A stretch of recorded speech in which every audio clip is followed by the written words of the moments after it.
Fluid mechanics is the branch of the physics which deals with the mechanical properties of the fluid, like the pressure, force applied at the wall of the container in which the liquid is kept, surface tension, viscosity, and many more. In this very first lecture of the fluid mechanics, we shall cover the hydrostatic pressure exerted by a liquid at a particular depth. ध्यान से देखिए, हमारे पास में यहाँ पे एक vessel दिखाया गया है, जिस वेसल में एक लिक्विड फिलअप किया गया है। एज्यूम कर लेते हैं लिक्विड की डेंसिटी रो है। We have to find what is the pressure at depth of the small h inside the liquid. Pressure को फाइंड करने के लिए हम क्या कर रहे हैं, हमने यहाँ पर एक चीज़ को समझना है कि चूंकि जैसे जैसे हम लिक्विड के अंदर में आ रहे हैं तो इसका जो थ्रस्ट है वो वेरी कर रहा है। तो वेरिएशन होने की वजह से हम यहाँ पर कैलकुलस का अप्रोच लगाएंगे। अब ज़रा देखें हम कैसे इलेक्ट्रोस्टैटिक प्रेशर को फाइंड करेंगे। एक काम कर लीजिए, सबसे पहले देख लीजिए यहाँ पर ये जो सरफेस दिखाया गया है ये लिक्विड का फ्री लेवल है। This is the free level of the liquid. बाहर अगर चेक करें तो लिक्विड के बाहर एयर का प्रेशर होगा, इस बात को दिमाग में रखिए। H इक्वल्स 0 पर जो प्रेशर है वो किसका प्रेशर है, एयर का प्रेशर है। हम अंदर में आ रहे हैं और इस लिक्विड के अंदर में हम प्रेशर को फाइंड करने के लिए एक छोटा सा पहले लिक्विड का एनवेलप सेलेक्ट कर लेते हैं। चलो मान लेते हैं कि भाई x डिस्टेंस पर एक छोटा सा लिक्विड का एनवेलप है।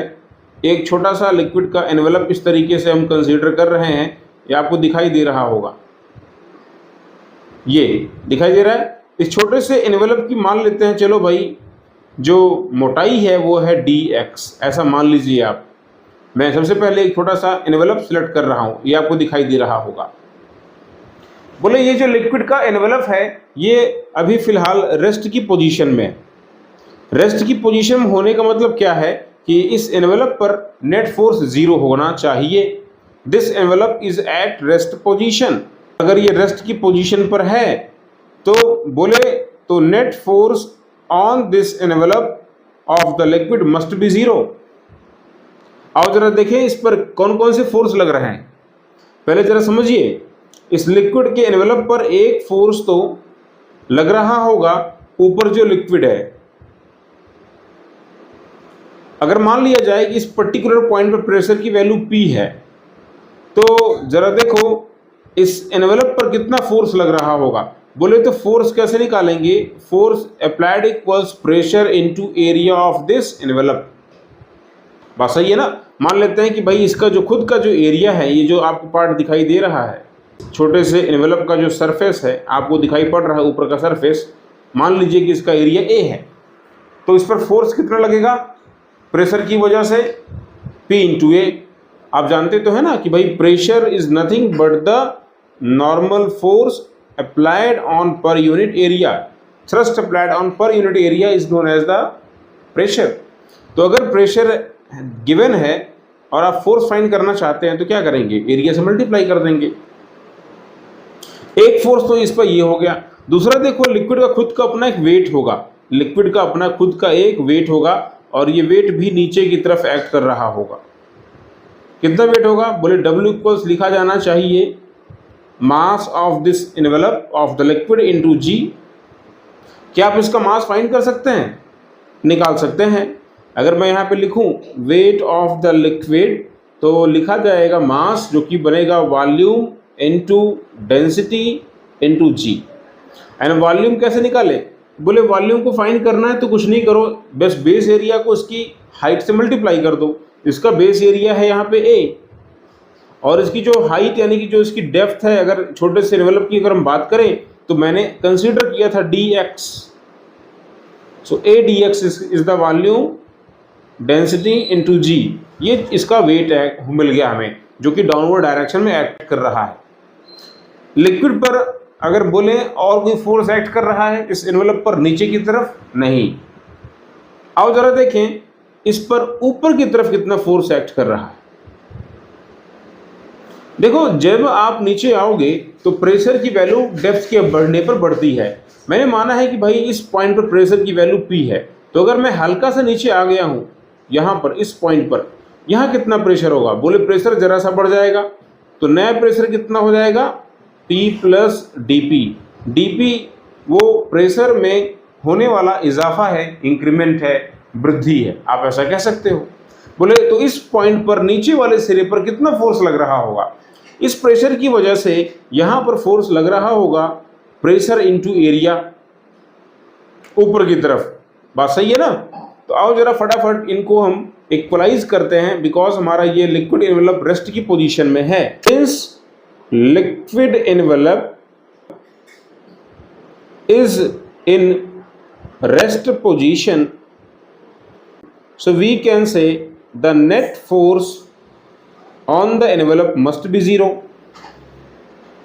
It means the upward force on the envelope must be equal to downward force. बात सही है? जरा देखो इस पर अपवर्ड फोर्स क्या है। बोले अपवर्ड फोर्स तो बस नीचे से लग रहा है, जो कि प्रेशर लगा रहा है P plus dP times of area.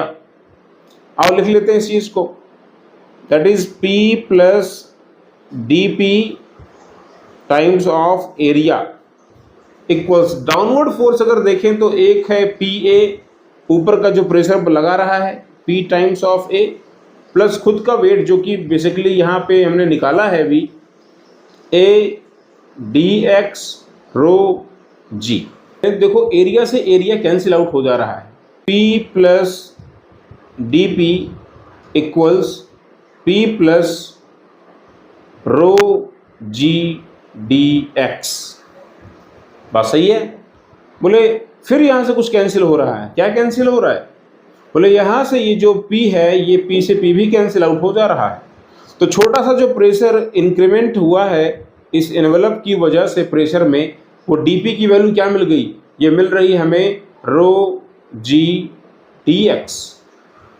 हम चाहते हैं कि टोटल प्रेशर को फाइंड कर पाएं जो इस पॉइंट पर हैं, तो क्या करें, कर दें इसको इंटीग्रेट।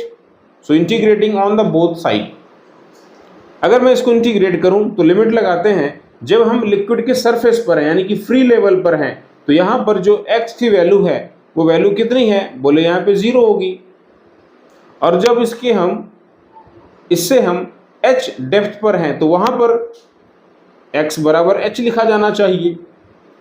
फ्री लेवल पर हैं तो यहां पर तो बस एयर का प्रेशर लग रहा है जो एयर बाहर है, और एयर का प्रेशर है कितना, P0। सो P0 से अंदर में आ गए तो प्रेशर P है, यहां लिख देते हैं P। तो सिंप्लीफाई करते हैं तो आप बोलेंगे ये मिलेगा P माइनस P0 इक्वल्स, ये रो G कांस्टेंट बाहर आ गए, इंटीग्रल dx x बनेगा, लिमिट रखिएगा 0 से h, तो आप बोल देंगे ये हो जाएगा रो GH। इस तरीके से ये हमें ये पहला फॉर्मूला मिल गया प्रेशर के लिए, P minus P0 equals rho GH। P minus P0 equals rho GH। याद रखिए ये जो लिखा गया है इस टर्म को बोलते हैं हम लोग gauge pressure. Net pressure minus pressure of the atmosphere, that is the pressure of the liquid only. अगर मैं यहां से आपसे बोलूं what is the absolute pressure, आप बोलोगे P0 प्लस रो GH। इस तरीके से आप बताएंगे ये टोटल प्रेशर है भाई। P क्या है, एब्सोल्यूट प्रेशर है। Absolute pressure means pressure due to the air and pressure due to the liquid. अगर यहाँ पर एयर नहीं होता, अगर मान लिया जाए कि इस लिक्विड कॉलम के आसपास एयर नहीं होती, P0 की वैल्यू 0 बन जाती, और उस केस में आप बोलते हैं कि एब्सोल्यूट प्रेशर की वैल्यू क्या हो जाता, रो GH। तो यहाँ से आप बोलोगे कि pressure of a liquid basically depends on the depth of the point of observation.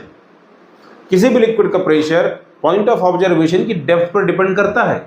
आप जैसे जैसे गहराई को बढ़ाइएगा प्रेशर बढ़ता चला जाएगा। और शायद इसीलिए आपने देखा भी होगा कि जो डैम बनाए जाते हैं उनकी जो दीवारें होती हैं वो नीचे आने पर मोटी होती चली जाती हैं, क्योंकि प्रेशर की वैल्यू बढ़ जाती है।